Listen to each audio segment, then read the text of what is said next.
네, 우리 성도 여러분 사랑합니다. 네, 한 주간도 평안하셨죠? 네, 여러분의 또 멋지고 아름다운 모습 뵈니까 가슴이 뜁니다. 할렐루야. 네, 하나님께서 한 주간도 우리를 어떻게 또 어떤 마음으로 이끌었는지 누가 잘 알고 있어요? 내가 잘 알고 있죠. 하나님께서는 우리를 가장 최선의 길로 인도하고 계시는 줄 믿습니다. 이런 믿음이 없이는 우리는 한 치 앞도 앞으로 나갈 수가 없어요. 항상 우리는 하나님 나를 항상 최고의 길로 또 최선의 길로 나의 걸음을 또 내 마음을 이끌고 계시다. 이걸 믿었으면 좋겠습니다. 자, 오늘도 우리 주시는 말씀 계속해서 요한복음 1장 우리 묵상하고 있습니다. 자, 19절부터 오늘은 24절 말씀인데요. 자, 우리 한번 열어보도록 하겠습니다. 요한복음 1장 19절에서 24절 말씀입니다. 요한복음 1장 19절에서 24절. 찾으셨나요? 자, 우리 같은 마음으로 묵상해 보도록 하겠습니다. 자, 시작. 유대인들이 예루살렘에서 제사장들과 레위인들을 요한에게 보내어 내가 누구냐 물을 때 요한의 증거가 이러하니라. 요한이 드러내어 말하고 숨기지 아니하니 드러내어 하는 말이 나는 그리스도가 아니라 한데 또 묻되 그러면 무엇 내가 엘리야냐 가로되 나는 아니라 또 묻되 내가 그 선지자냐 대답하되 아니라 또 말하되 누구냐 우리를 보낸 이들에게 대답하게 하라. 너는 내게 대하여 무엇이라 하느냐 가로되 나는 선지자 이사야의 말과 같이 주의 길을 곧게 하라고 광야에서 외치는 자의 소리로라 하니라. 저희는 바리새인들에게서 보낸 자라. 아멘. 아멘. 네, 오늘 본문 말씀을 통해서 보니까 이 세례 요한이 등장하죠. 네. 또 우리가 2000년 전으로 좀 가보는 겁니다. 그 누가 또 등장해요? 서기관과 바리새인이 보낸 자들이죠. 네. 그래서 두 종류가 지금 나오는 겁니다. 그래서 세례 요한과 또 서기관과 바리새인이 보낸 자들이 지금 서로 변론하는 장면이 되겠습니다. 다시 한번 그렇게 보고 다시 한번 좀 묵상을 해보면, 자, 유대인들이 예루살렘에서 제사장들과 노이, 레위인들의 에게 요한에게 보낸 거죠. 그러고 나서 도대체 너는 누구냐 이거예요. 왜 이런 질문을 했을까요?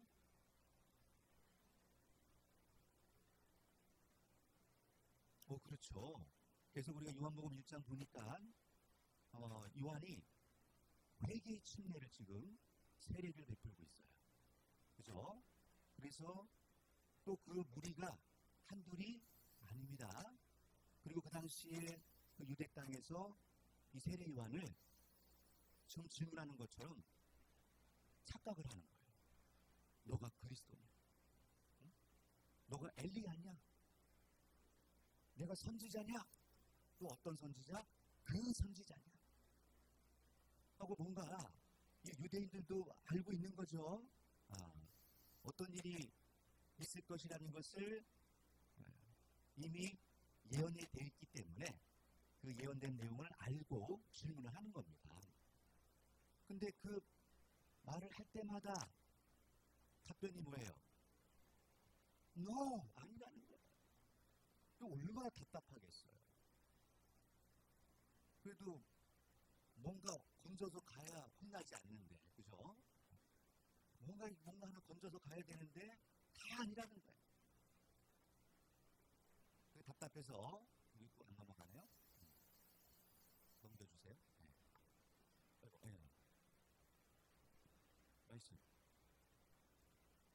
왜 말씀 선포가 아니고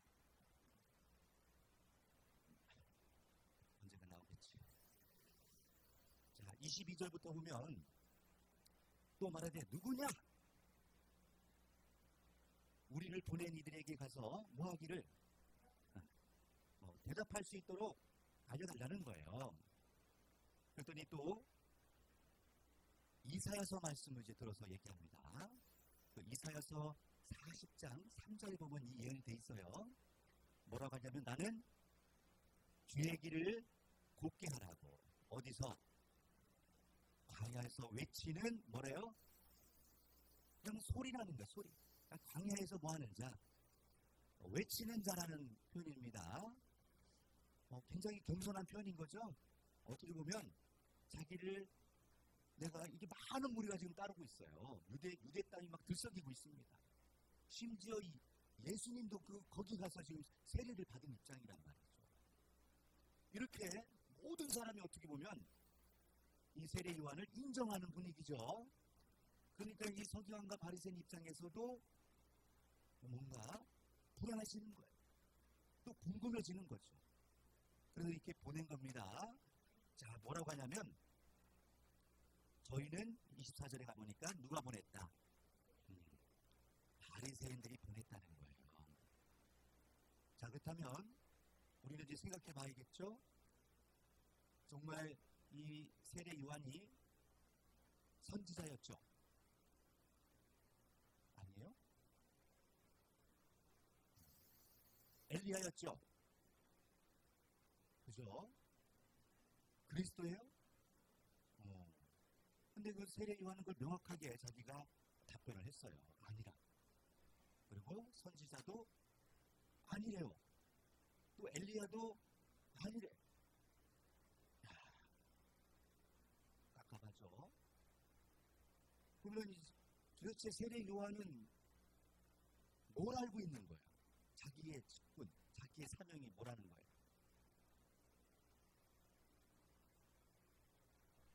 단지 하나, 주의 길을 곱게, 그냥 편안하게 안내하는 광야에서 뭐 하는 자, 외치는 자.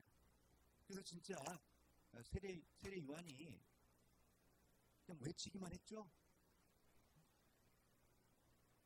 그게 아닙니다. 또 그 표로 세례를 줬어요, 세례. 근데 그 이전에는 구약에 세례라는 것이 나오지 않는다고 했습니다. 네. 그래서 지난 우리 명절 때 설명해 드렸죠? 이 세례는 뭐라고 했어요?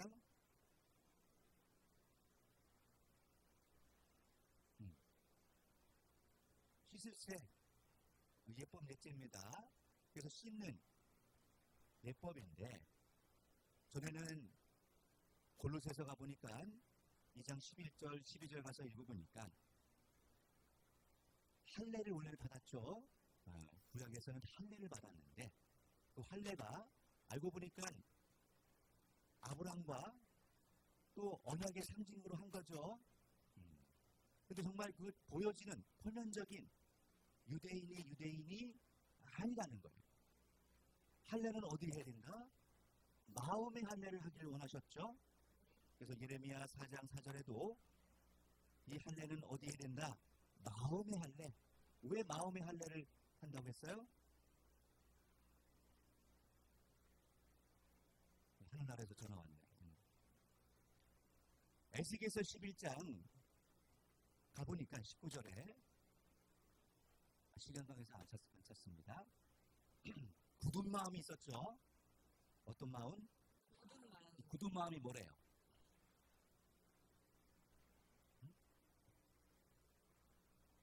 그 굳은 마음 밑에 나눠줘 가면 바위 암자를 써요. 무슨 암? 바위암. 이 마음이 어떻게 된다? 딱딱하게 굳어가는 거예요. 자, 옆 사람 보세요. 마음이 굳어 있어요. 부들부들해. 네. 할렐루야. 네. 그래서 예수님도 마음이 온유하고 이 부드럽다는 거예요. 그래서 아무리 때리고 패도 왼뺨을 돌려대고 호소를 맞춰주세요. 근데 우리는 바로 그냥 뒤돌려 차기 엎어치기. 왜? 우리는 마음에 여유가 없어요. 마음이 뭐했다? 굳어 있어요. 그래서 이 굳은 마음이 바로 암덩어리인 줄 믿습니다. 우리 마음속에 이 암이 있어요. 암. 내 생각이 굳어지는 거예요. 그래서 그걸 똥꼬집이라 했죠. 그 똥꼬집 때문에 망하는 거예요. 내가 아는 게 전부. 할렐루야. 그럼 똥꼬집은 왜 부리는 거예요? 응? 맞아요. 다 맞아요. 이 똥꼬집을 부리는 경우 저도 그럴 때가 있어요. 우리 애들한테 보면. 왜 그러냐? 진짜 말 몰라서 그러는 거예요. 할렐루야. 자, 요즘은요. 모든 지식이 열린 시대예요. 옛날에는 여러분이 보고 있는 성경을 소수의 학자다. 그죠? 랍비들만 볼 수 있었어요. 왜? 일일이 다 손으로 썼어요. 그것도 가죽이야. 근데 이사야서 한 번 갖고 있으려면 크게 져야 돼.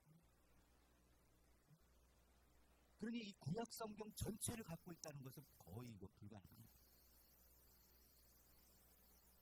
거기다가 글도 몰라. 이런 어려운 상황에서 500년 전에 이제 인쇄술이 발달하면서 어떤 일이 벌어져요? 성경이 번역됐어요. 누구나 보게 된 거예요. 할렐루야. 그래서 이 1500년 동안 예수님 오신 1500년 동안 다 까만 눈이었어요. 그러니 천주교가 자기 마음대로 한 거죠. 그래 안 그래요? 근데 이제 성경이 보급되니까 누구나 성경을 알게 됐어요. 근데 성지자만 아는 게 아니에요. 너무 지금은요, 저는 설교 준비하면서 히브리, 헬라, 영어, NIV, 킹제임스 버전. 무려 성경이 5, 6권 가지고 비교해요. 근데 저만 그러느냐? 우리 청년들도 그러더라고요. 제가 잘못 전하면 바로 연락 와요. 목사님, 왜 그렇게 말씀하셨어요? 그러니까 어떻게 하느냐? 웃겨. 네가 목사해. 다음 주부터 네가 여기 서라. 네가. 나는 신학을 했고, 넌 뭐 어쩌라고 이렇게 하고 싶지만, 그럴 수는 없고, 형제님 공부를 많이 하시는군요. 다음에도 꼭 이렇게 제가 잘못 꼭 알고 있는 거 있으면 알려주십시오. 형제님 사랑합니다. 그리고 커피 쿠폰 하나 딱 보내죠. 할렐루야. 요즘은요, 그러니 청년들이 교회 와요, 안 와요? 지금 10대들은요, 교회 간다고 하면 왕따다 말이에요. 현실이에요. 그래서 교회를 열심히 다니지만 안 다니는 척한다. 왜 그럴까요? 그렇지. 근데 왜 왕따 당하냐는 말이에요. 교회 다니면.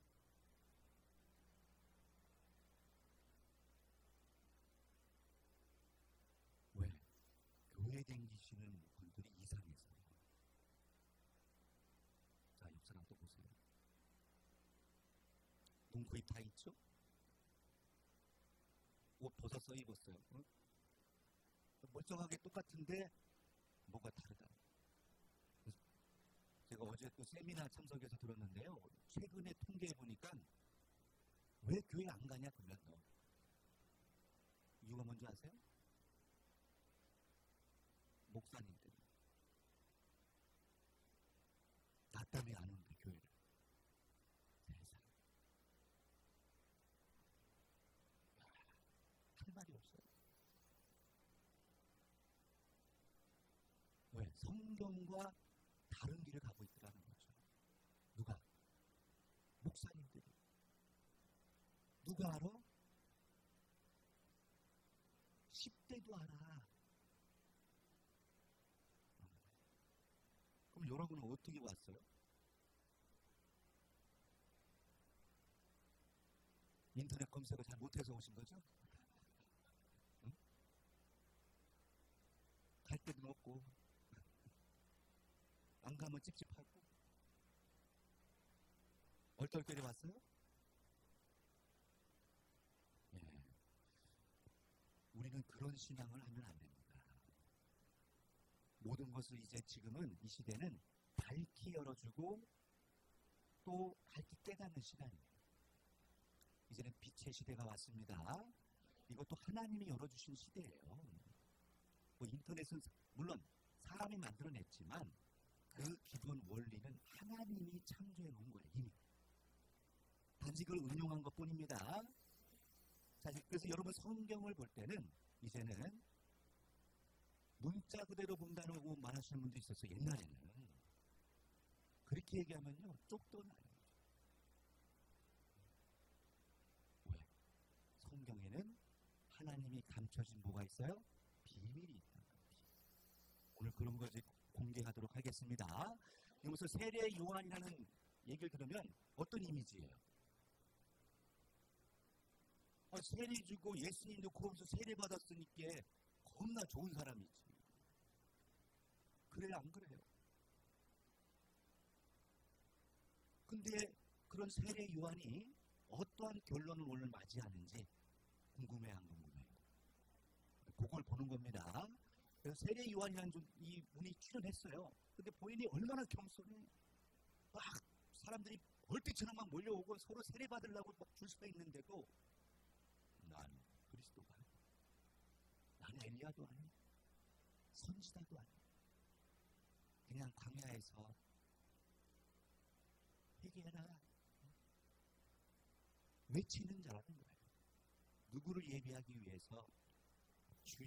주님이 오시는데 그분의 길을 내가 예비하고 그분이 반듯한 길, 당당하게, 편안하게 가실 수 있도록 그 길을 예비하겠다는 거예요.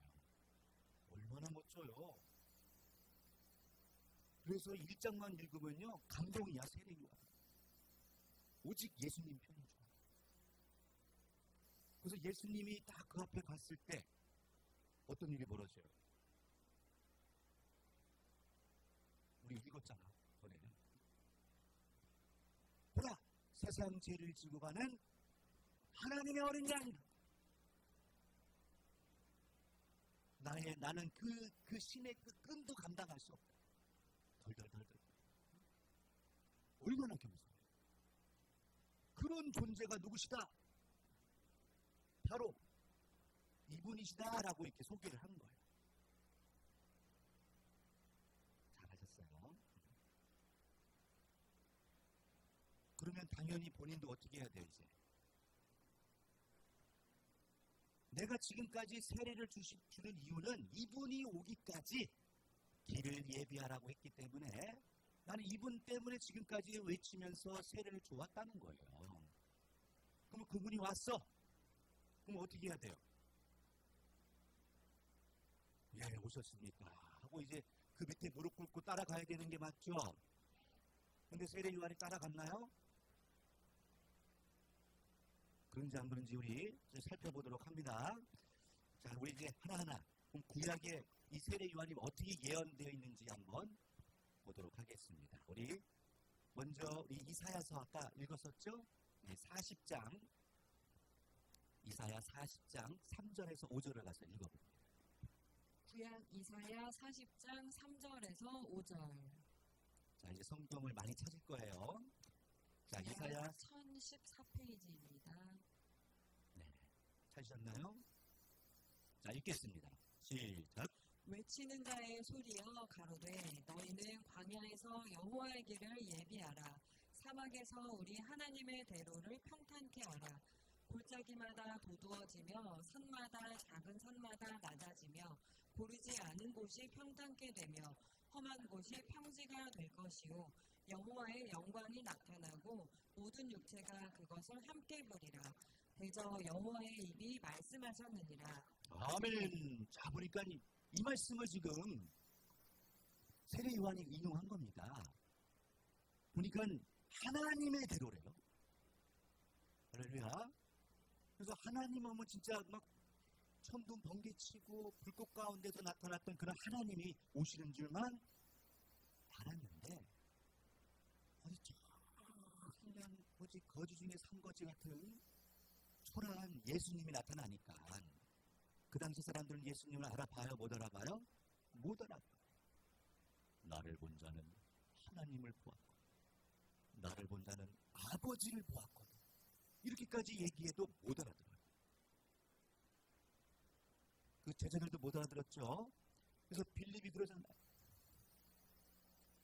하나님 한번 버리죠 이사. 그럼 환장하고 좋겠습니다. 오히려 책망합니다. 빌립, 내가 이처럼 너희가 오랫동안 함께 하면서 아직도 깨닫지 못하고 나를 본 자는 아버지를 보았거든요. 어찌 또 아버지를 보여달라 합니다. 할렐루야.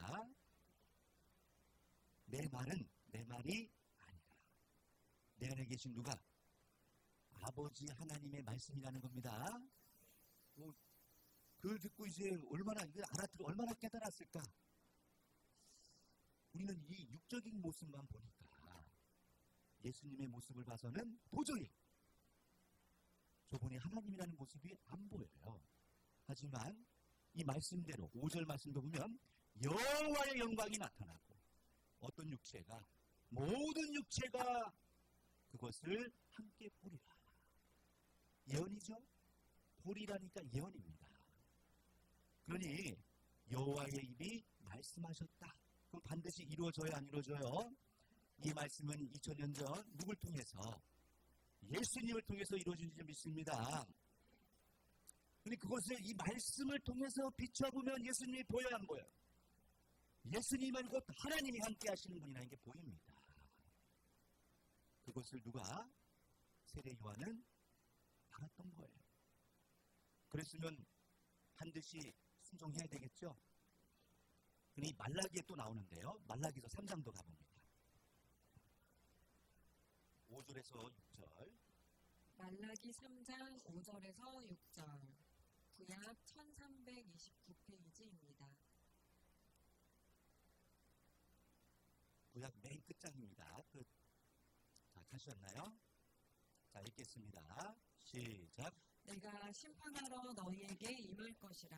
술수하는 자에게와 간음하는 자에게와 거짓 맹세하는 자에게와 품꾼의 삭세 대하여 억울케 하며 과부와 고아를 압제하며 나그네를 억울케 하며 나를 경외치 아니하는 자들에게 속히 증거하리라. 만군의 여호와가 말하였느니라.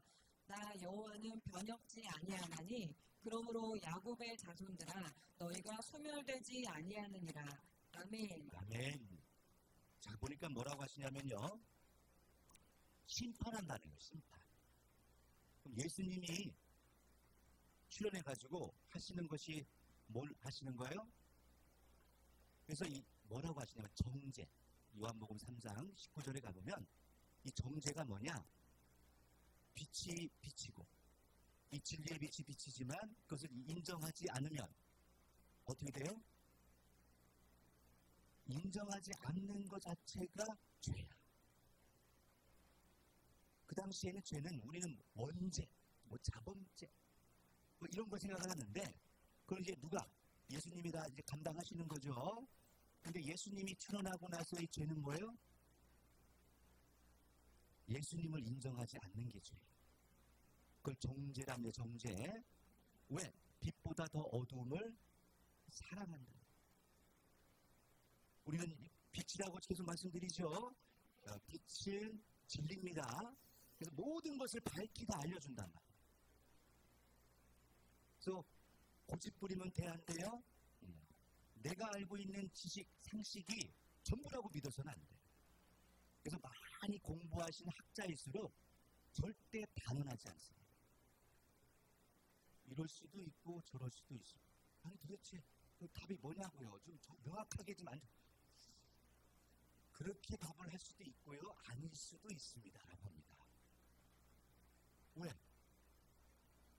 모르니까. 그래 안 그래요? 정답은 누구만이 알 수 있느냐? 하나님만이 알 수 있어요. 우리는 정답을 모릅니다. 그래서 심히 부패하고 타락하고 악한 존재가 사람의 마음이에요. 그걸 인정을 하셔야 됩니다. 그러니 가장 미련한 자가 내 마음을 믿는 자죠. 그래서 우리 마음에 잠언서 28장 22절이었습니다. 가장 미련한 자가 누구냐? 이 미련한 자는요, 이 절구로 아무리 7번 짜도 이거 뭐 벗겨지지 않는데. 그래서 미련한 자는 절대 함부로 이렇게 가르쳐주면, 오히려 가르쳐주면 그거 가지고 뭐예요? 흐물자. 그래서 저도 여러분 가르쳐줄 때 이렇게 눈치를 보면서 가르쳐주는 거예요. 지금 알아듣나 못 알아듣나 지금. 응? 괜히 줬다가 또 이렇게 핥혀요 와가지고. 할렐루야. 네. 자, 보니까 또 말라기 우리 3장 보고 있죠? 또 1장도 봅니다. 말라기 3장 3장 1절. 3장 1절 읽겠습니다. 시작. 만군의 여호와가 이르노라. 보라, 내가 내 사자를 보내리니 그가 내 앞에서 길을 예비할 것이요, 또 너희의 구하는 바 주가 호련히 그 전에 임하리니 곧 너희의 사모하는 바 언약의 사자가 임할 것이라. 아멘. 아멘. 그러니 보라는 겁니다. 내가 내 사자를 보낸다 하죠. 그 사자라는 것은 누가 보내는 사자예요? 그죠? 하나님이 보내는 거예요. 할렐루야. 그가 와가지고 어떤 일을 한대요?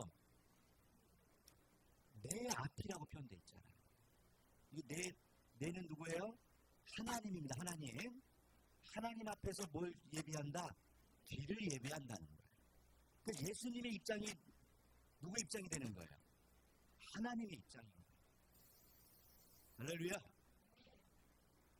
그니 예수님을 하나님이라고까지 표현되어 있는 겁니다. 네. 자, 우리가 여기까지 이해가 되셨죠? 분명히 세례요한은 그리스도도 아니에요. 하지만 그분은 또 엘리야의 신령으로 오신 분도 맞습니다. 하지만 문제는 뭐다? 그 역할을 다 했는지 안 했는지 이제 알아보도록 하겠습니다. 자, 우리 누가복음 1장 14절에서 17절.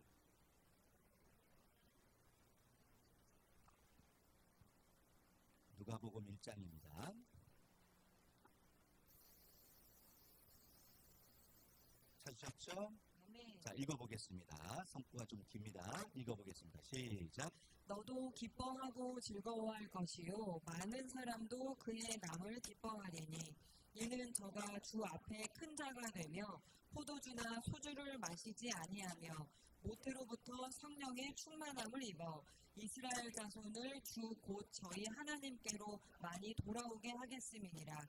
저가 또 엘리야의 심령과 능력으로 주 앞에 앞서가서 아비의 마음을 자식에게, 거스리는 자를 의인의 슬기에 돌아오게 하고 주를 위하여 세운 백성을 예비하리라.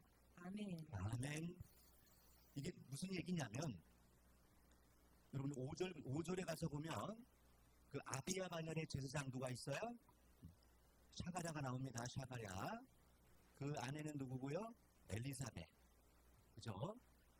이 샤가랴에게 지금 누가 나타나서, 천사가 나타나서 이런 얘기를 하는 거예요. 너에게 이제 뭐가 있을 것이다. 응? 아이가 있다는 겁니다. 이제 엘리사벳이 나이가 많아야 적어요? 많아서 이미 이제 소망이 훔쳤어요. 근데 갑자기 나타나가지고 누가 있을 것이다. 아이가 생긴다는 거예요. 얼마나 놀라운 소식입니까? 그래서 그 아이가 어떤 일을 하는지 이제 알려주는 겁니다. 근데 이 샤갈라는 안 믿어요. 그런 일은 이치적으로 맞다 안 맞다? 안 맞으니까. 그래서 뭐가 돼요? 벙어리가 되죠?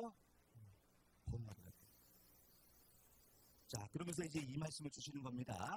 너는 기뻐하고 주교할 것이요, 많은 사람들이 그의 남을 뭐 할 것이다? 기뻐하죠, 당연히. 근데 이 세례 요한이 어떤 일을 하느냐? 이는 저가 주 앞에서 큰 자가 되고 포도주나 소주를 마시지 아니하며. 다들 여기 소주가 나와서 반가워하는 거죠. 그래서 장년분들을 내가 이래서 세주를 마신다 물론 모태로부터 성령의 충만함을 입어 이스라엘 자손을 주 곧 저희 하나님께로 많이 돌아오게 한다는 거죠. 이런 일을 하는 것이 누구다? 세례 요한이에요. 그래서 이 예비 많은 백성들을 우리 예수님께로 인도하는 예비 역할을 하는 것이 누구 역할이었다? 세례 요한인 줄 믿습니다. 자, 이런 세례 요한을 예수님이 뭐라고 평가하시는지 우리 마태복음 17장을 가봅니다. 마태복음 17장. 마태복음 17장 우리 10절에서 13절 읽어보겠습니다. 마태복음 17장 10절에서 13절. 하셨나요? 자, 읽어봅니다. 시작. 제자들이 묻자와 가로되 그러면 어찌하여 서기관들이 엘리야가 먼저 와야 하리라 하나이까? 예수께서 대답하여 가라사대 엘리야가 과연 먼저 와서 모든 일을 회복하리라. 내가 너희에게 말하노니 엘리야가 이미 왔으되 사람들이 알지 못하고 임의로 대우하였도다.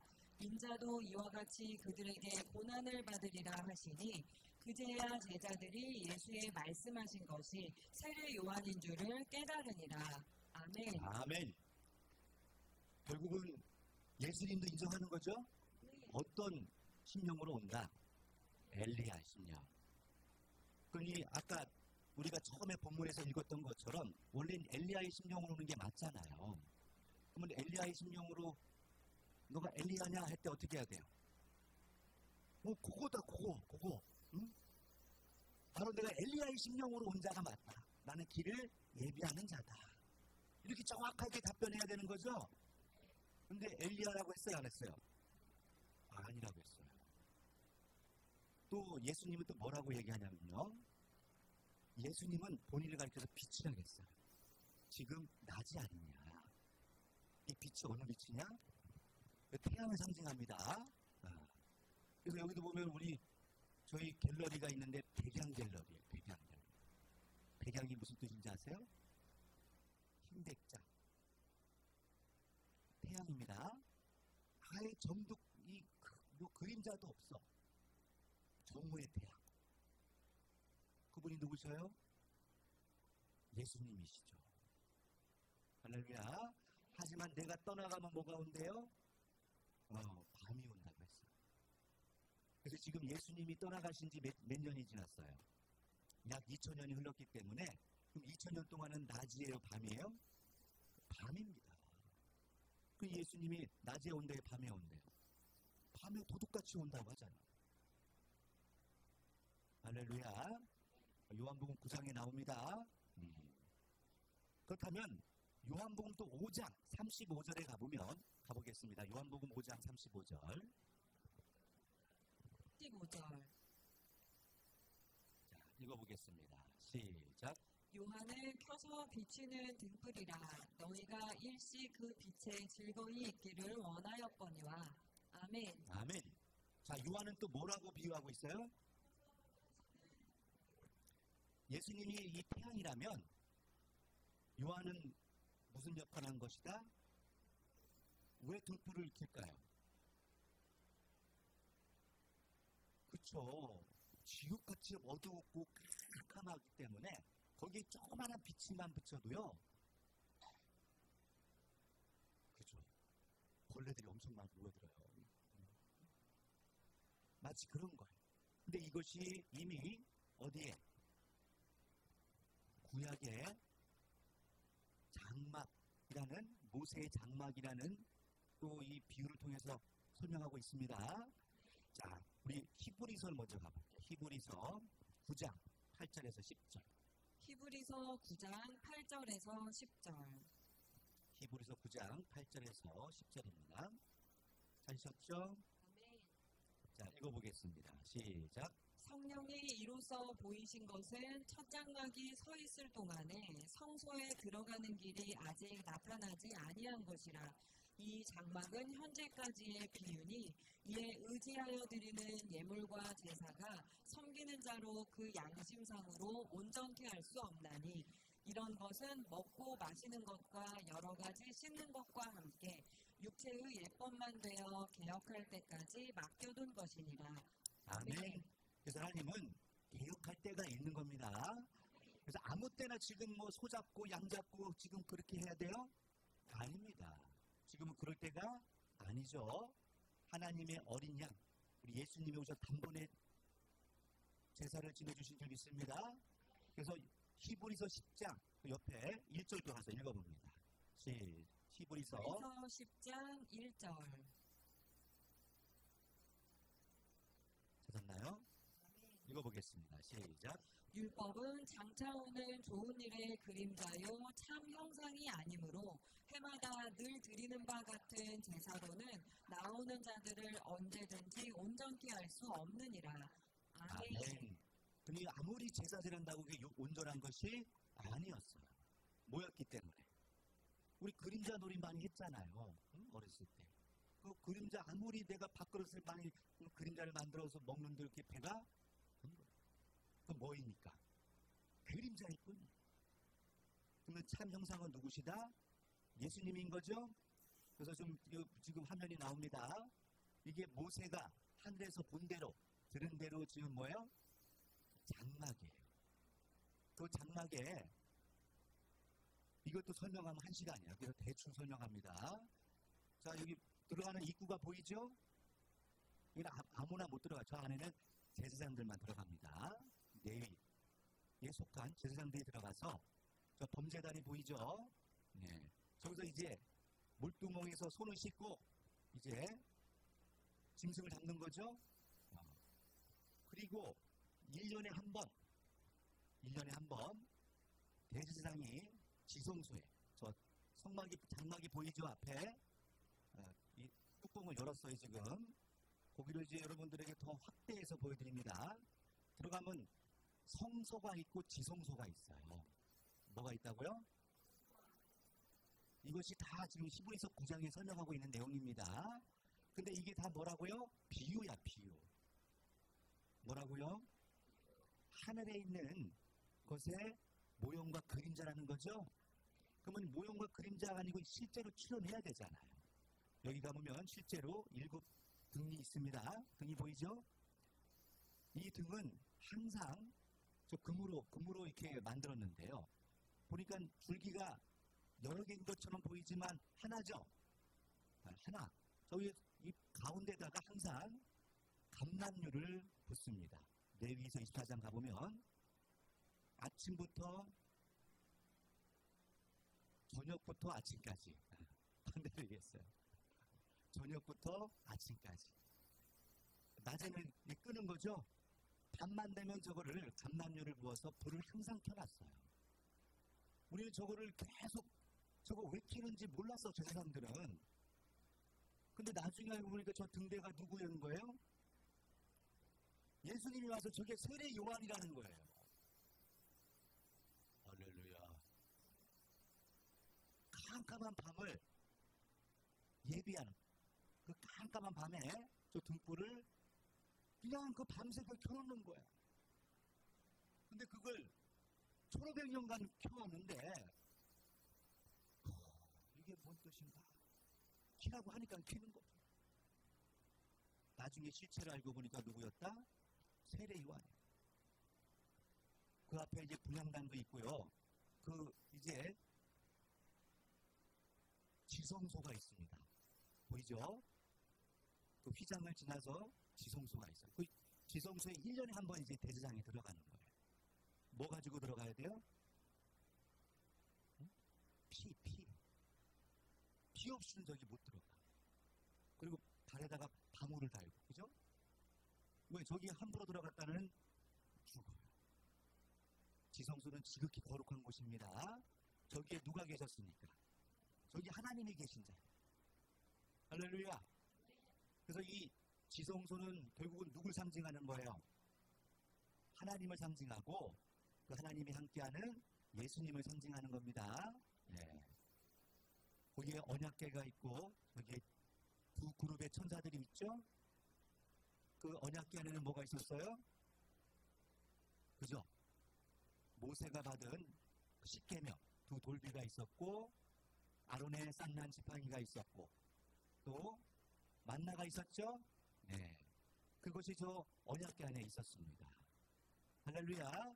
이것도 다 히브리서 9장이 설명할 수 있어요. 다 비유입니다. 다 비유예요.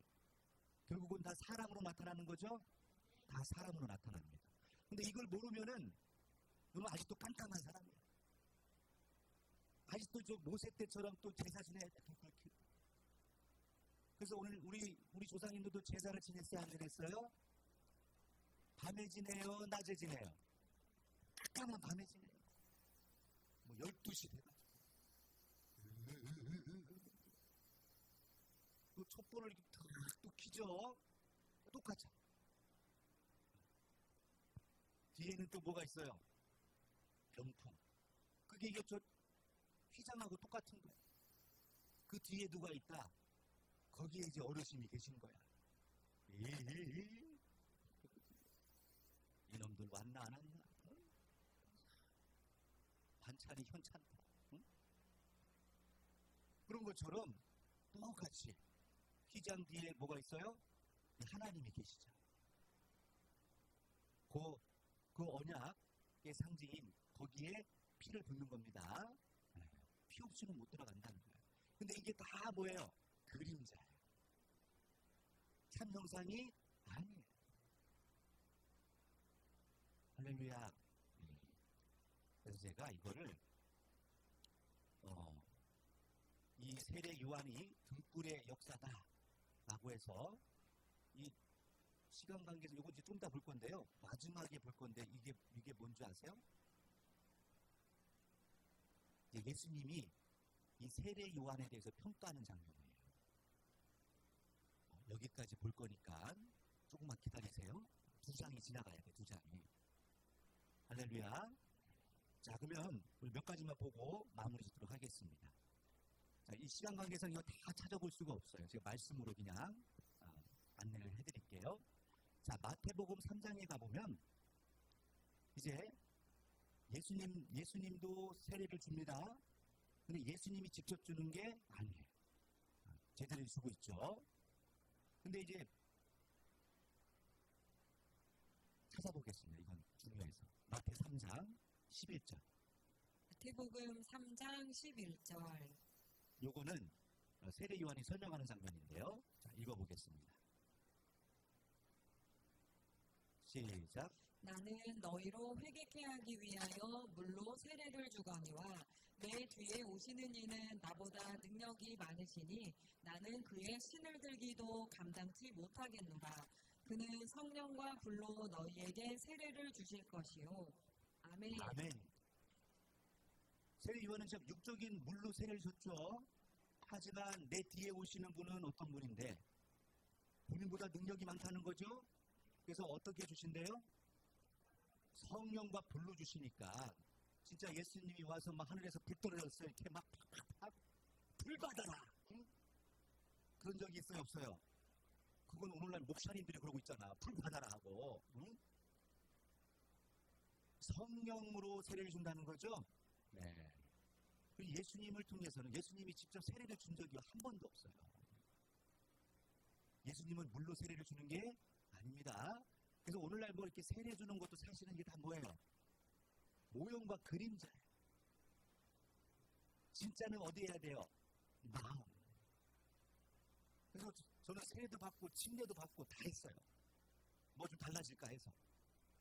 똑같아. 저 앞사람이 들어갔다 나오는데 저거 내가 들어가야 돼? 벌써 30년째인데 저거. 저 사람 속옷 갈아입고 왔나? 그런 생각이 거룩한 생각을 해야 되는데 뭐가 달라지잖아요. 뭐가 달라져야 돼요? 이 마음이 달라져야 돼요. 할렐루야. 그래서 이 말씀을 통해서만이 뭐 해야 된다? 우리를 시킬 수가 있어요. 또 보면 요한복음에 가면 이제 22절에서 23절 가보면 안 찾겠습니다. 예수님의 제자들이 세례를 베푼다는 거죠. 근데 문제는 아직도 세례 요한도 세례를 주고 있어요. 그러니 세례 요한이 이 세례 주는 것보다 예수님이 세례 준 게 더 많다고 제자들이 이렇게 삐져요. 요한의 제자들. 근데 제자들이 준 것입니다. 예수님의 제자들이. 그러면은 원래 이렇게 세례 요한이 이렇게 깨달았다면, 길 예비 사자로 깨달았다면 누구한테 가야 돼요? 예수님 밑에 가서 저를 받아주십시오, 하느님. 응? 하고 들어와야지. 그리고 제자들도 다 어떻게 해야 돼요? 세례를 그만줘야지. 왜 또 세례 주고 있어? 누구 때까지만 주기로 돼 있어요? 세례 예수님 올 때까지잖아요. 그때까지 길을 예비하라고 주는 거지. 그 누가복음 16장 16절에 가면요, 율법과 선지자들 교회에서 이 세례 요한 때까지다. 그대로 이 천국은 침노를 당한다. 심판을 하십니다. 그래서 뭐라고 심판하시냐면, 자, 마태복음 11장. 우리 먼저 2절, 이건 2절에서 6절 말씀 좀 길어서 한마디로 얘기하면 예수님을 안 믿는 거예요. 누구를? 세례 요한이. 결국은 그래서 12절만 읽어보겠습니다. 12절. 그래서 뭐라고 하시는지 읽었습니다. 자, 시작. 세례 요한의 때부터 지금까지 천국은 침노를 당하나니 침노하는 자는 뺄났느니라. 아멘. 왜 이 세례 요한 때부터 뭐한데 천국이 침노를 당하고 뺏겼다는 거예요. 그 증거가 이 마태복음 9장에 가보면요, 14절에서 15절 가서 읽어보면 뭐라고 증거, 시간관에서 안 봐요. 나중에 찾아보세요. 세례 요한이 또 제자들이 찾아와가지고 우리와 바리새인들은 뭐하고 있는데, 지금 금식하고 있는데 왜 예수님의 제자들은 금식 안 하고 이렇게 있냐 이거예요. 오히려 따지러 와. 누구에게? 예수님에게. 누가? 세례 요한. 헐. 그래서 예수님 평가가 뭐라고 하냐면요, 위에 11절 읽어봐요. 11절. 위에 11절. 마태복음 11장 11절. 절대 안 까먹는다. 11장. 읽어보겠습니다. 시작. 내가 진실로 너희에게 말하노니 여자가 낳은 자 중에 세례 요한보다 큰 이가 일어남이 없도다. 그러나 천국에서는 극히 작은 자라도 저보다 크니라. 아멘. 자, 생각해 보세요.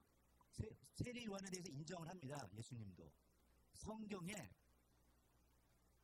예언된 인물이에요. 그러니까 여자가 난 중에 이 세례 요한보다 큰 자가 있다 없다? 없다는 거예요. 왜?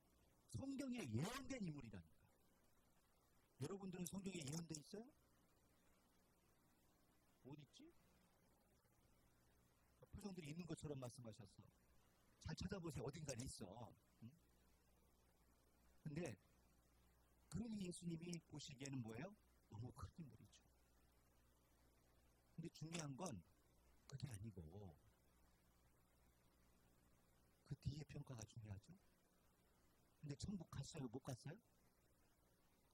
저 천국에 가보니까 작게 작은 자도 누구보다 크대요. 그러면 천국이라는 이 집이 있으면 그럼 세례 요한은 천국 안에 있는 거예요? 밖에 있는 거예요? 생각해보세요. 지극히 작은 자보다 더 작대. 육적으로는 너무 커. 대단한 존재예요. 그죠? 인정을 하셨어요.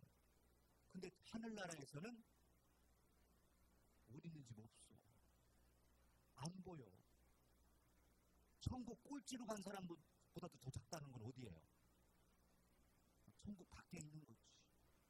쉽게 너 천국 못 갔다라는 얘기를 해야 되는데 너무 심하잖아. 오늘도 가서 우리 그렇게 해봅시다. 응? 너는 천국에서 지극히 작은 자보다 더 작아.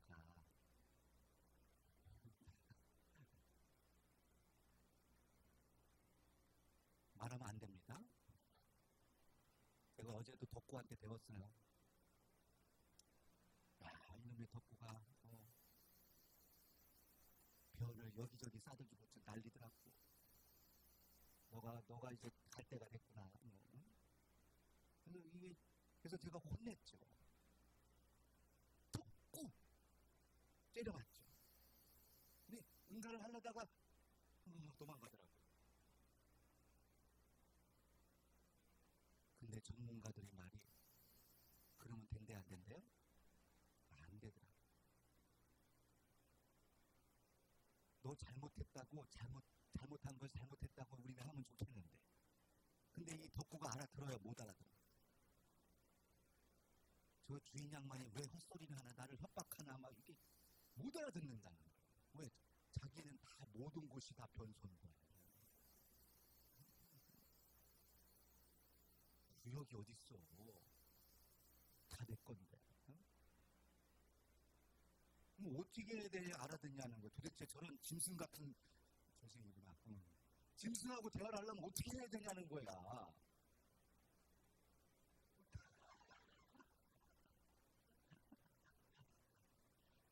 말씀도 줬으면 좋겠어요. 저도 벌써 덥고 변화됐지. 방법이 없대요. 계속 지켜보고 있다가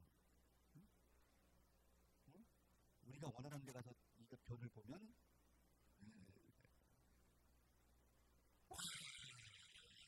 잘했어. 옳지 잘했어. 간식 퍼 먹이면서 뽀뽀해주고 그러라는 거예요. 결국은 뭐예요?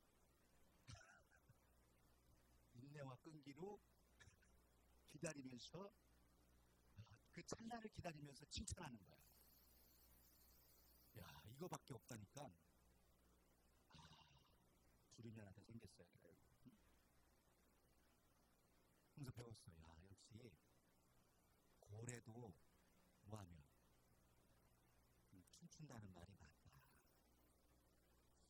자, 그럼 옆 사람 한번 보세요. 좀 칭찬 좀 합시다. 응? 칭찬할 게 없나 보네.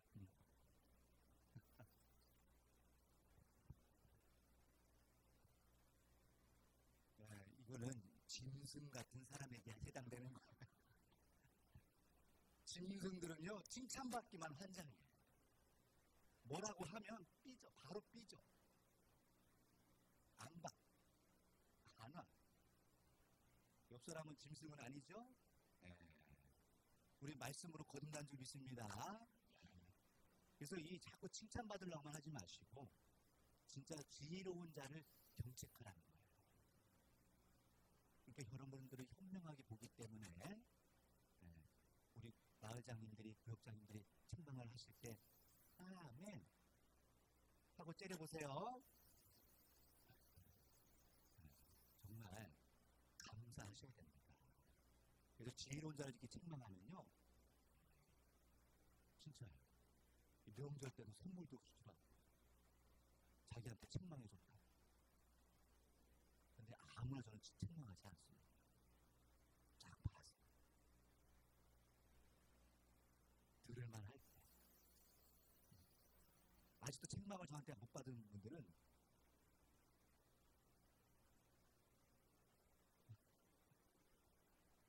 그랬어요?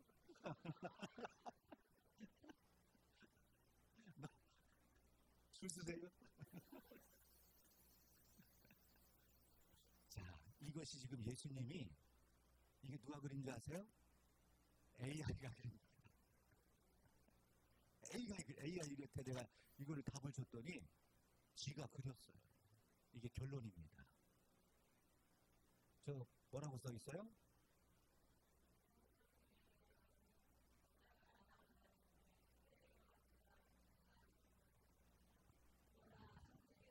극히 작은 자라도 저보다 크니라. 야, 저게 보이네. 그겁니다. 이게 오늘 핵심 성과입니다. 그래서 우리는 착각하면 안 돼요. 내가 구원받았다. 예수님을 믿지만 나는 천국 간다. 어떻게 확신할 수 있어요? 성경은요, 어느 구절도 100% 구원받았다라는 구절이 없어요. 구원을 이뤄가는 거예요. 오히려 사도 바울도요, 내가 표대를 향해 구원을 향해서 달려간다는 거예요. 근데 내가 오히려 뭐 할까봐? 버림받을까봐 두렵대요, 바울도. 그럼 바울은 뭐 예수 안 믿어요? 믿죠. 모든 걸 버리고 쫓아가는데. 그런 바울도 내가 두렵고 떨림으로 구원을 이뤄간다는 거예요. 빌립보서 2장 가면.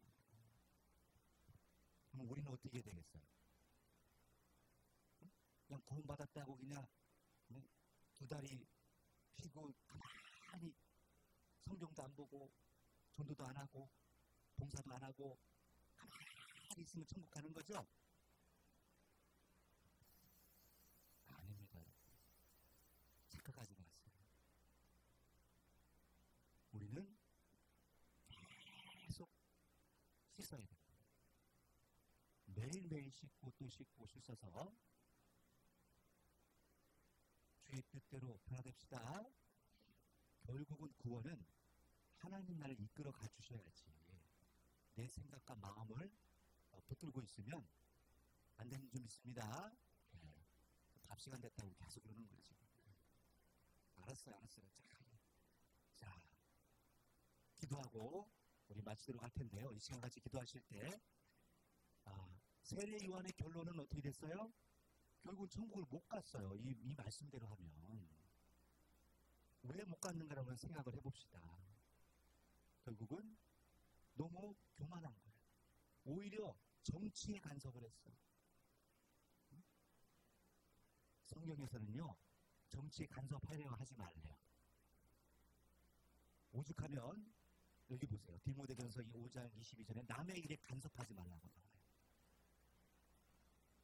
베드로전서 4장 15절에는 남의 일을 간섭하면 어떤 일이 있다?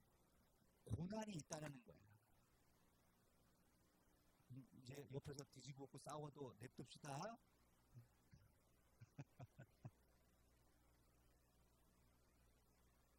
거기서 남에게 함부로 간섭해서 우리가 좋은 일이 없어요.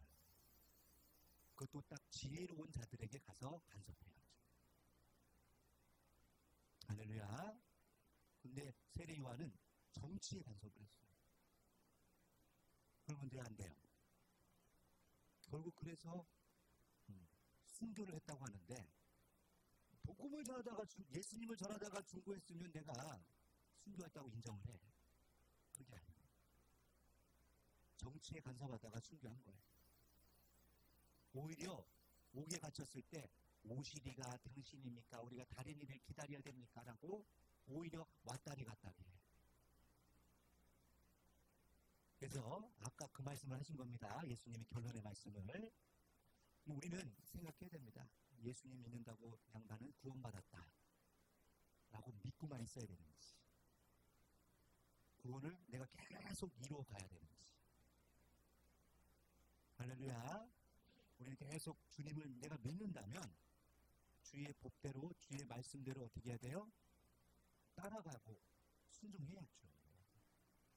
우리 요한복음 14장 23절에 나를 사랑하는 자는 누구다? 내 말을 지키는 자라는 거예요. 그에게 나도 함께하고 하나님 아버지도 그와 함께 하시는 줄 믿습니다. 이 시간 우리 기도하실 때 내가 정말 세례 요한과 같은 자가 되지 않고 하나님 말씀을 끝까지 지키려면 어떻게 되겠습니까? 끝까지 지켜야 됩니다.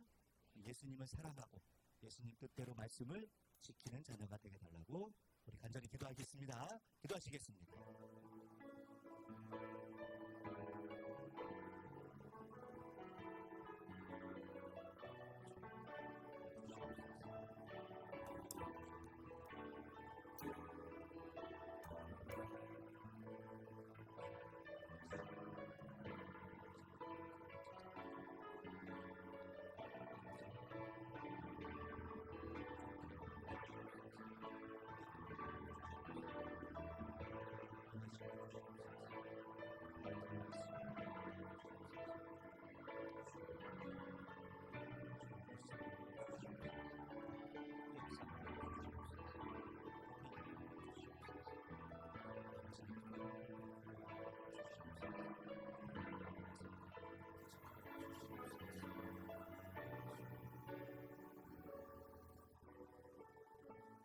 놀라우신 아버지 하나님, 저는 이 시간을 통해서 아버지 세례 요한의 그 결과를 저희는 성경을 통해 확인했습니다.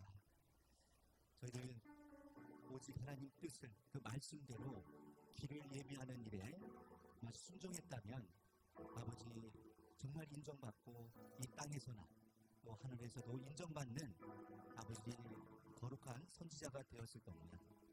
결국은 저 세상과 하나 되어 그 당시에 예수님을 핍박했던 바리새인들과 또 서기관들과 하나 되어 결국은 천국을 빼앗기고 또 심노를 당하는 안타까운 현실을 저희는 성경을 통해 보았습니다. 아버지, 이런 일이 저희들에게는 없기를 원합니다.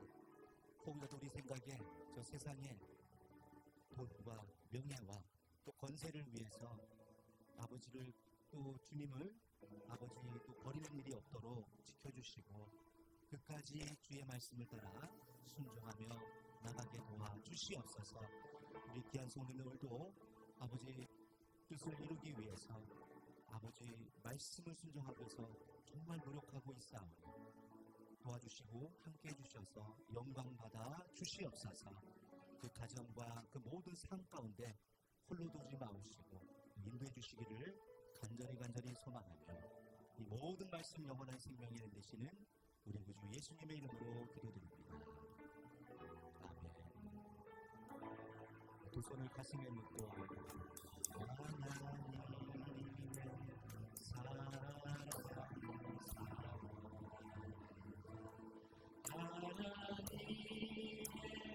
평안을 바라보는 너의 모든 것 창조하시는 주님 너를 얼마나 사랑하시는지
주시옵소서. 예수님의 이름으로 기도드립니다.